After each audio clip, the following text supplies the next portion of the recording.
Hi everyone, I'm Bill. Okay, are we seriously doing this? Really? Aquaman? Of all the heroes, Aquaman? Trust me, I actually felt the same way, to be honest. Before we saw it. Anyway, I'm Bill. I'm Justin. And welcome to Car Reviews! And we saw a surprisingly good movie. I think you already know what it is. We just saw Star Wars. No, I'm kidding. Aquaman. This is the first time since December 2014 that we do not have a Star Wars movie in December. No. And let's be honest, Solo was just okay. I think it was less than okay, but mediocre. Yeah. Okay, anyway, getting back on topic. So we just saw Aquaman, and wow. Was a very pleasant surprise. Yeah, you know what? Look, after Justice League. Okay, let's be fair. Yes, it was a disaster. But it's kind of like a train wreck. It's horrible, but you couldn't help but watch. And it was almost enjoyable how bad it was. It was it's like a so bad it's good. I think that movie was so bad it's good. Or at least so bad it's amusing. I didn't think it was great, but I didn't think it was awful. As a filmmaker, it hurts my very soul, but as a lover of cheesy bad movies, you know what? I can have a soft spot for it.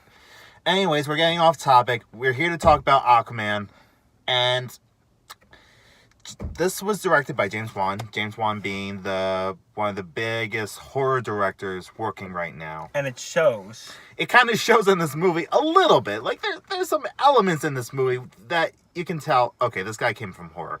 But, you know, this guy did Saw. This guy was at least a producer on the Insidious movies. And he directed both Conjuring movies. Then he went on to do Furious 7, which is my personal favorite of the Fast and Furious movies. And yes, that last scene was super forced, but I don't care. It was effective in what it went out to do. And I think that's a perfect way to describe this movie, is it succeeded in what it tried to do. Yes. Which was give us a kick-ass popcorn spectacle. And it was great. The plot, my friend? Okay, the plot. King Orn of Atlantis is trying to gain the allegiance of 4 of the 7 kingdoms so he can become the Ocean Master. I said this movie was good. I didn't say it was believable. The Ocean Master. That's such a pompous name. It is. And it doesn't sound any less pompous in the comics either. Because this is a real character. And declare war against the surface world. Meanwhile, Mara, Orn's betrothed, and... Wait, what does betrothed mean? They are to be married. Oh. And not in a go down on one knee and be all romantic kind of way. As in, it's arranged. Yeah. Anyways, Mara goes to the surface world in search of Arthur Curry. Now, this is post-Justice League, so Aquaman already exists. He just never been to Atlantis yet. And says, you gotta stop Orn. So now they go on this epic quest for a certain trident that will help him become king and defeat his brother Orn. Oh yeah, and Black Manta's in this movie. Yeah. So overall, let's talk about the good things. Jason Momoa I think all around the cast was really, really strong. Oh, they were great. Jason Momoa and Amber Heard were great as Arthur Curry and as Mara. They had such chemistry together. Yeah, and you would have never known that if you only saw Justice League. Remember she was in that movie? Remember? She was? Remember? She was in one scene. And apparently that was the first time those two has ever met. Wow, the more I think about that movie, the worse it actually gets. Well, was she in it for like 0.5 seconds? 3 minutes, I think. 3 minutes. And she was like protecting the mother boxing. Anyways, why do we keep going back to Justice League? Anyway, I think Momoa's a badass. Yes, and you know what? And I think Amber's a badass too. They're both badasses. And what you liked, and I'm going to repeat what you said, they didn't make Amber the damsel in distress, which is a very overplayed trope in these kind of movies. They basically kind of make her the Black Widow of the DCEU.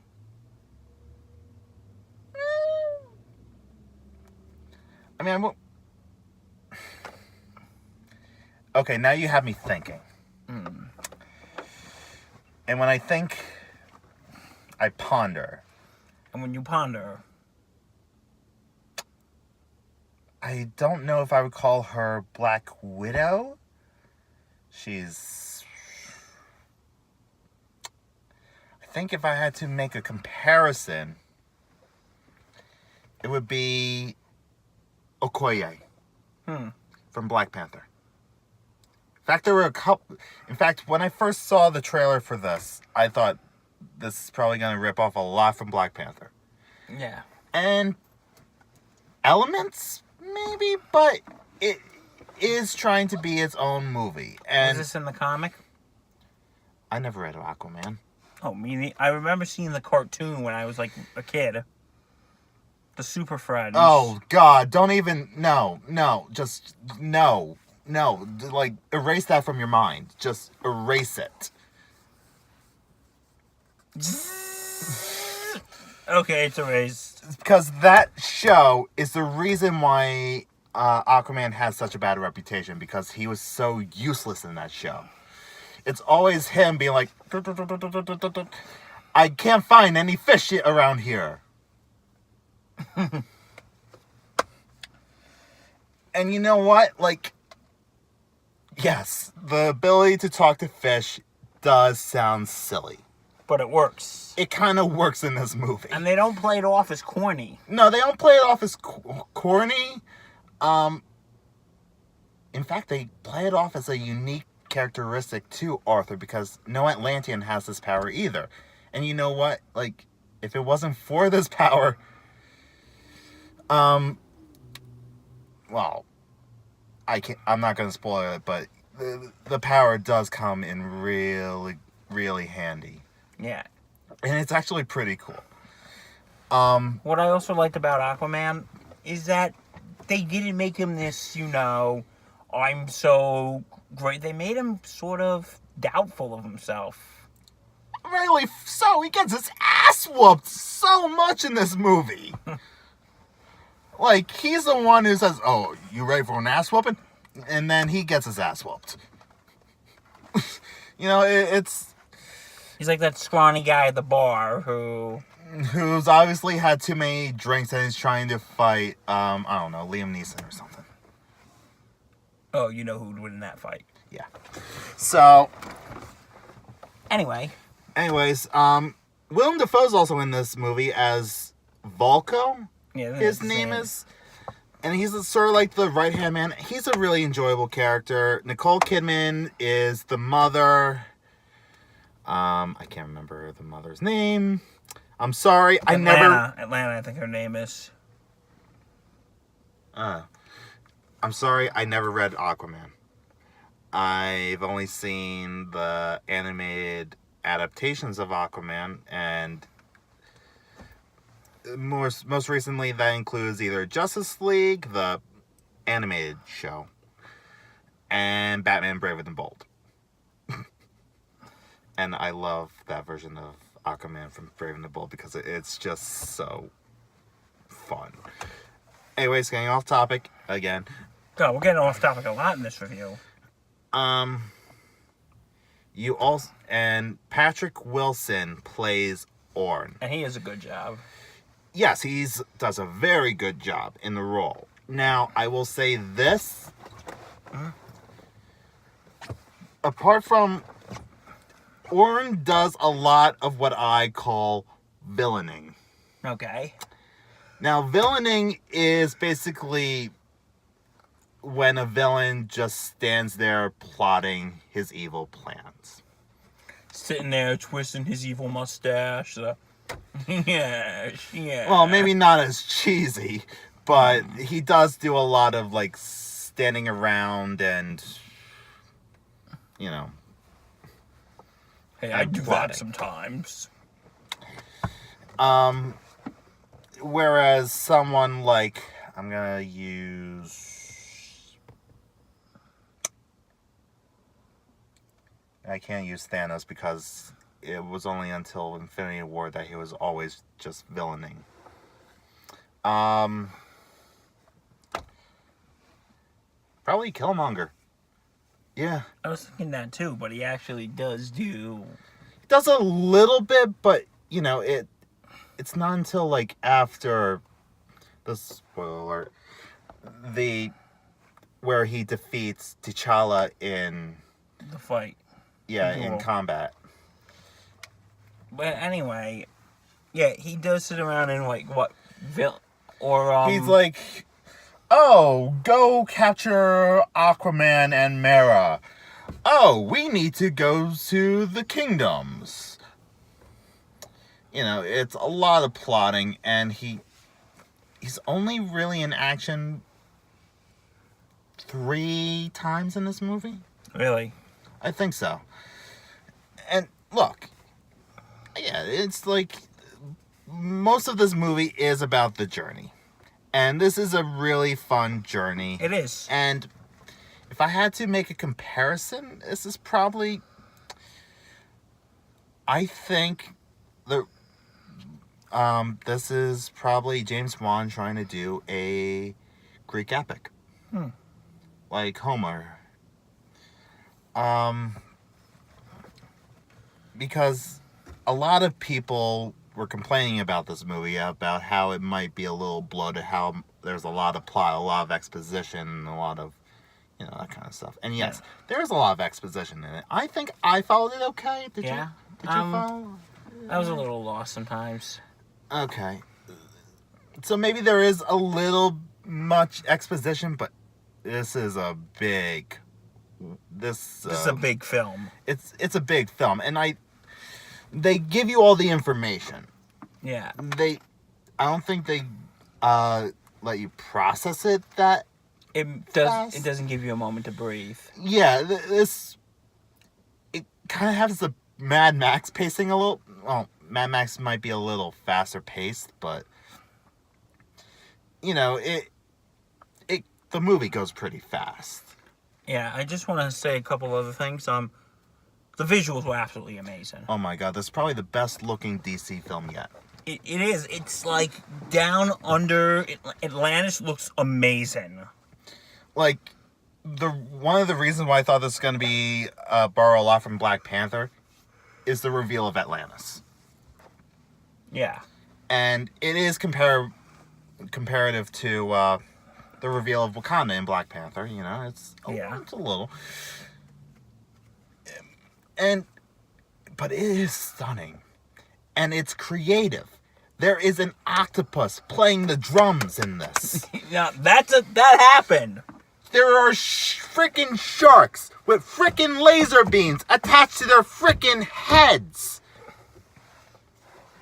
And yes, I did borrow that from Austin Powers. Ask me if I care. Do you care? No! Because it's awesome! And of course, the octopus playing the drums was amazing. But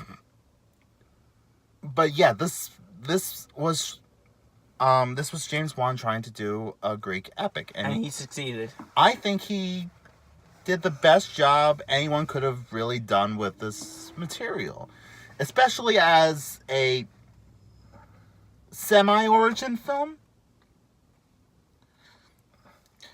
As the introductory film to this world of Atlantis. Yeah. Because Aquaman was already introduced in Justice League. And before that, even with Dawn of Justice. Yeah. And you know what? Very brief. If I could say something, I really like the tone of this movie. It's a very fun movie. And you know what? It's a step out from the original DC. Because the DC tries to be, dark and brooding. And gritty and stuff. And there was... Because Marvel is usually the, Yeah, but I'll say this, though. Some of the violence in this movie is a little more violent than you see in your typical comic book movie, I think. Yeah, it does get violent. Like, you actually see blood. Yeah. Is what I'm trying to say. I find that a little fascinating, because like 10 years ago, I think this would have been rated R. With that amount of blood. Rating change. No, it's just... I do find it a little fascinating that how our standards for violence or a penchant for violence changed over the years, how we can tolerate it more in films, or more of it in PG-13 films, I should say. That is true. And you know what, like the tone, like with the, and it is funny in a way, this movie. Oh, it's very funny. Again, it's not trying to be it doesn't hit you with the DC / Nolan Ray. No. I stole that joke from the Nostalgia Yes. Man of Steel review. Yes, well. It doesn't try to be more important than it is. It knows exactly what kind of movie it wants to be. It wants to be a fun comic book movie. Yeah. And it embraces its absurdity. You knew it was embracing its absurdity with that octopus. Oh, yeah. Like, once I saw that, I was like, we're in good hands. The octopus has got us. All right, movie. You got us hook, line, and sinker. And just like another... Oh, we are going to make so many fish puns. The scene... I remember the scene when they were at... When Aquaman is at the bar with his dad, and this group of guys come up like, you think there's going to be a bar brawl. I said, we got one thing to say to you. Selfie? I was laughing. I like this new direction for DC, Do you think... Here's a question, though. You ready? Do you think maybe with this direction they're trying to be, Diet Marvel? Okay. Aquaman's a silly character. Let's be perfectly honest. He can be very badass, but at its core, it's a pretty silly concept. Yeah. So, I think the tone should represent the character. Yeah. Batman, make him dark, make him brooding. Superman, make him bright, make him hopeful. Wonder Woman? Keep her out just how she is. She is amazing.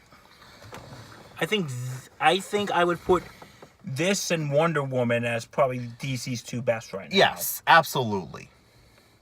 But that's really not high praise. That isn't high praise. I think when your other movies are, let's see, Man of Steel. Okay, Man of Steel, I kind of like. I kind of like Man of Steel. I don't love it, but I kind of like it for what it is, which is a different take on the Superman mythos. What when your others are Man of Steel, Batman v Superman, and Justice League, and Suicide Squad. Thank you for reminding me that one of the greatest abominations of film. And you liked it at first. Yeah, I did, kind of. But you were Phantom Menacing it. I think I was. Anyways, compared to those, oh yeah, this is like the Godfather of the DCEU. Now, how do you think the DCEU is going to go from here on in? I think they're going into a good direction. Is it going to be another Justice League? Not in the immediate future. Because there was one slated. There was one slated, but that's before, the shit hit the fan with everything. Who was Zack Snyder? With Zack Snyder and with the studio. Like, I remember, like, reading, like, all these stuff about what's going on with DC Films. And, like, when the new person for DC Films started post-Justice League, he said, I walked into a mess. And now they're obviously trying to course correct. Shazam looks like a very fun, very bright movie. Wonder Woman 84, I assume it's going to be a similar tone to Wonder Woman. And Joker, I think is going to be... I don't think it's actually going to be canon with the DCEU. I think they want that to be like a standalone character study, like in this little bubble over here. Yeah. If that makes any sense. But let me ask you this. Let me answer you this. Between this and Wonder Woman. Oh boy. Because now we have two good DC movies. I really like both of them. But if I had to choose, I would have to say Wonder Woman. Interesting. And I really like this one. It's a tough call, wouldn't you agree? It is a tough call because I love Wonder Woman. Yeah. But that third act is a little generic. The whole save the day and... big CGI battle and all that stuff. And yeah, the climax of this is, it's a big CGI battle. But it looks great. It looks amazing. It looks freaking fantastic. The CGI battle in Wonder Woman, not so much. Didn't look that amazing. The villain was kind of lame. That's all. And yeah, I would say this movie had a better villain. Better villain. But I do have one flaw. Go ahead. Black Manta, I think he was kind of shoehorned in. A little bit, yeah. It's...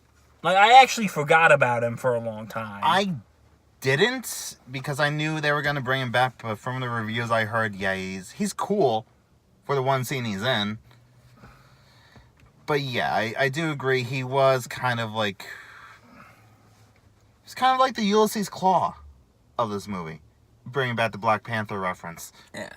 Because you don't really... Like, Killmonger was the main villain of that movie, but Ulysses Claw was kind of like the fun aside. The side villain. Yeah, the side villain. And that's what Black Manta is here. But you know what? I think he's going to play a bigger role in a potential sequel. Do you think there is going to be a sequel? If this movie makes a lot of money, yeah, absolutely, there's going to be a sequel. Yeah. So overall... And guess what? It already made a good amount of money overseas. So we're hopeful for this movie. We're very hopeful for this movie's success. We really want to see another one. Is there anything else mentioning? They kind of do like this interesting thing with like his backstory, Aquaman's backstory. Is that they kind of like intersplice it a little bit with like... That I actually liked. Yeah, that was a pretty cool plot device, like you kind of see like bits and pieces of Aquaman's childhood and how he grew up and how Valko kind of trained him to become king. Whatchamacall. And I'll say this, the actual plot, like the actual journey is, I wouldn't say,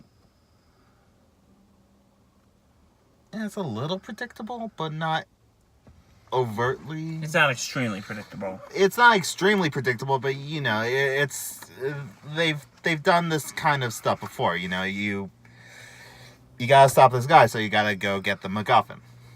That's a lot of adventure movies. That's like every Indiana Jones movie. Which we've seen like 1,000 times. In fact, I'll say this. I think James Wan took a lot of inspiration from George Lucas. In Indiana Jones? And Indiana Jones. And a little bit of Star Wars even. Really? What made you say that? The chase sequence underwater when Mara saved Arthur. Aquaman. Never thought of it that way. I think there were just some aspects that seemed a little familiar, like with, you have to have a really keen eye to pick this up, but like, remember when they were like trying to get the aim right? Yeah. It kind of reminded me of like when they do that on the Millennium Falcon. Hey, I got one. Great, kid. Don't get cocky. Yeah, something like that, right? Yeah. So I can see a lot of inspiration from George Lucas, Steven Spielberg, and let's talk about that horror elements that we sort of foreshadowed in the beginning. Yeah. Like, there are moments where, like, it kind of has, like, okay, he's setting up a jump scare. Oh, and there's, like, this thing where, like, the camera pans, like, it'll pan. Yeah. And then when it pans back, like, there's a monstrous creature right there. Yeah. And, like, those monsters, and you're like, yeah, you could tell this was made by a former horror movie director. From horror to DC. You know what? Scott Derrickson started out in horror, and then he did Doctor Strange. So, don't discount horror directors. They're more talented than they sometimes let on. Yes, there's a lot of shitty horror movies out there. But you know what? The really good ones are really good. James Wan makes really good ones. Like the Conjuring movies I heard are some of the best modern horror movies of... I never saw The Conjuring, so... I never saw them either, but that's what I heard. And he directed both of them, so... But yeah, I'll say it. I love this movie. I really liked it too. And you know what, come to think about it, when you asked me which one I liked better, after a few minutes of thinking, I think I did like Aquaman better. It's like, this is our first impressions. Like, we're right out of the theater, so yeah. It might... our minds can change. Yeah. But, yeah, like, the beginning was a little slow for me, I think. But there's... I don't know, like, as an overall film, I think I just like this one slightly better. And because you were right about the villain, too, when I was thinking about it. Like, they can be a little over the top. Mm-hmm.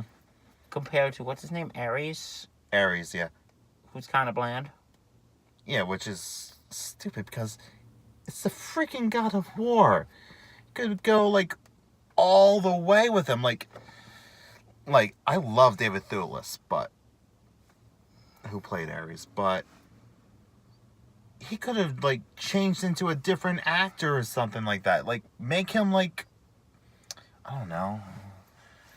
Who would be a good Ares? Like, make him Gerard Butler. Like, have David Thewlis turn into Gerard Butler. I could see that. If it was Gerard Butler as Ares, I think I could actually take him a little more seriously instead of just like a scrawny British man in a mustache covered by a bunch of armor. But here the villains are very... They're very comic booky. But they're entertaining as hell. Yeah, I mean, it's a comic book movie. Like, I get it. We live in a post-Dark Knight world, but that doesn't mean we're not allowed to have fun. And this was so much fun. Well, because I think the thing why the DCEU tries to be before how it was right now is because, how you said, post-Dark Knight world, for example. Mm-hmm. I love The Dark Knight. One of my favorite movies. Yeah. Not just one of my favorite comic book movies, one of my favorite movies in general. Yeah, it's an amazing movie. But once after that, every comic book movie tried to be like The Dark Knight. No, not the Marvel movies. Except Marvel Studio movies. But they tried to be darker and edgier. Spider-Man. That got Dark Knighted. Yeah. Got hit by the Nolan Ray. Well, not by the Nolan Ray, but like they tried to make him darker, and like the color palettes were like darker, and like they fixed the color palette in the sequel, but that movie had other problems. The less we talk about that, the better. Yeah. But anyway, the Fantastic Four. Wait, was that trying to be Dark Knighted? Oh my god. It's like in post 2008, every movie that wasn't Marvel tried to be the next Dark Knight. Mm-hmm. And it failed miserably. Okay, I wouldn't say failed miserably, but it was a misguided attempt on DC's part, especially. Because not only did DC try to recapture the magic of Dark Knight, it tried to play catch up with Marvel, like you kept telling me, and I told you, because you know what? We're now going to have a classic, and this is my Christmas gift to myself. Oh Jesus! Merry Christmas to me. Bill Rant. I've been saying this for years. Hang on. It's time for a Bill Rant. I have been saying this for years, and now on this day, Friday, December 21st, 2018. The darkest year of the day of the year. Oh yeah, happy winter solstice, everybody. At 11:34 p.m. Eastern Standard Time, I could now say to Justin 4 words. I told you so. I told you so. So, for those of you who are a little confused and thinking, okay, is Bill off his meds again? Yes, but I have a point. 1.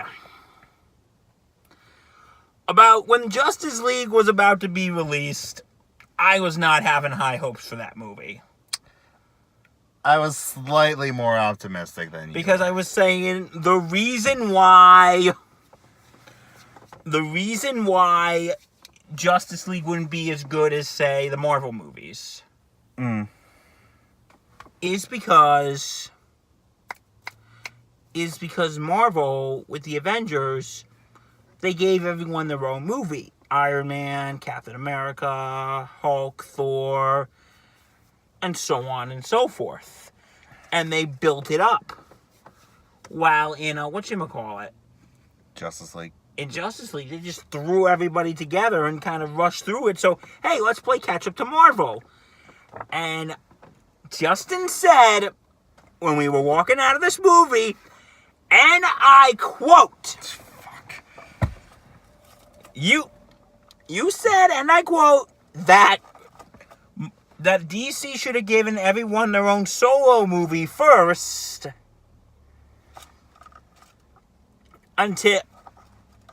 should have given everyone their own solo movie first until they jumped into before they jumped into Justice League. I did say that. End quote. So in other words, say it. Go ahead, Justin, say it.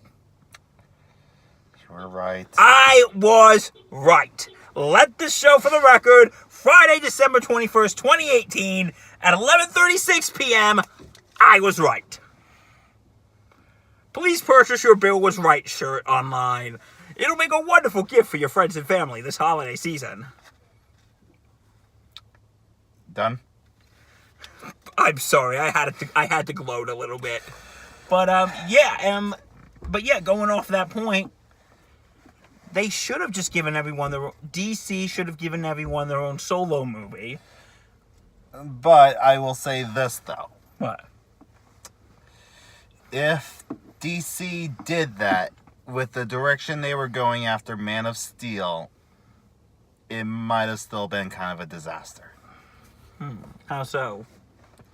Like they were trying to make a unified universe, and the first movie is like this dreary Superman movie. The second movie is this depressing Batman and Superman movie featuring Wonder Woman. Yeah. Like, then imagine like what if it wasn't Patty Jenkins doing Wonder Woman. Well, maybe Patty Jenkins could have still done Wonder Woman. But what I'm trying to say is, I don't think that Warner Brothers at the time before Justice League was confident in giving its creators this amount of control yet. Okay. I'm just saying, they should have taken the Marvel route. It would have made a lot more sense. But again, they were just trying, I feel like around that time, instead of wanting to push out a good movie, they were just too busy thinking about playing catch up to Marvel. Yeah, they were thinking with money signs in their eyes. And with that said, this was a really fun movie. I really liked it. And I think it's time for our final rankings. Okay, skip it, rank it, skip it, stream it, see it. Sorry, I'm tired today. I'm going to give it a see it. I'm going to give it a C as well. And you know what? Part of me wish we saw this on the bigger screen. Yeah. Part of me actually kind of wish we saw this in 3D. Because the visual effects were fantastic. Absolutely fantastic. And you know what? It could have been a really good 3D movie. Like the visuals in ways kind of reminded me of an underwater Avatar.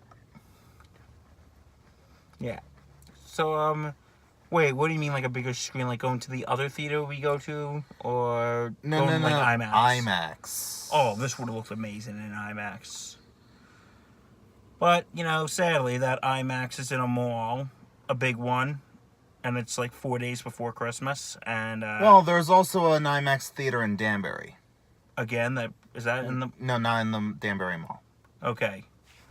But overall, yeah, I like the movie, and I say see it, and you say see it. Absolutely. Okay, well, that was our review of Aquaman. We hope you enjoyed. Yep, next up, I mean, I'm sure one of us is going to try and see Bumblebee. If not, maybe one of us can see Bumblebee and the other one see Mary Poppins or something like that. I don't know. I don't know if I want to see Mary Poppins. We'll see we're going to play it by ear. But we definitely want to see Vice, too. We're going to see Vice. We're going to try to pump okay, here is like our plan. Like, okay, this is all tentative. Nothing set in stone as of this moment. Mm-hmm. Because, it's the holidays. We're very busy. Mm-hmm. We don't just live our lives in the car making reviews for you guys. We have families. And we want to spend our Christmas with them, don't we? No, when did you get a family? You know what I meant. We want to go spend Christmas with our families. So, the next couple of days, we're going to be wrapping up our Christmas shopping. Spending time with our families.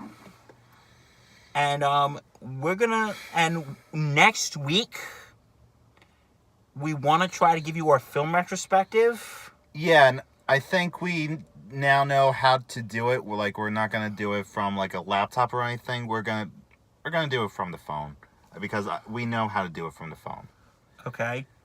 Yeah, and the thing is, like, I'm saying tentative because last year I said we were gonna do it the week between Christmas and New Year's, but we didn't end up getting it out until mid-January. I can't remember. We didn't get it out till mid-January, so we're going to try to, listen, we are going to get to Vice. We do want to see Bumblebee, but, like I said, it's going to be crazy the next couple days.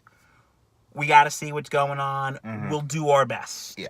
Worst case scenario, we might see Vice and we might not get the Bumblebee until after the new year.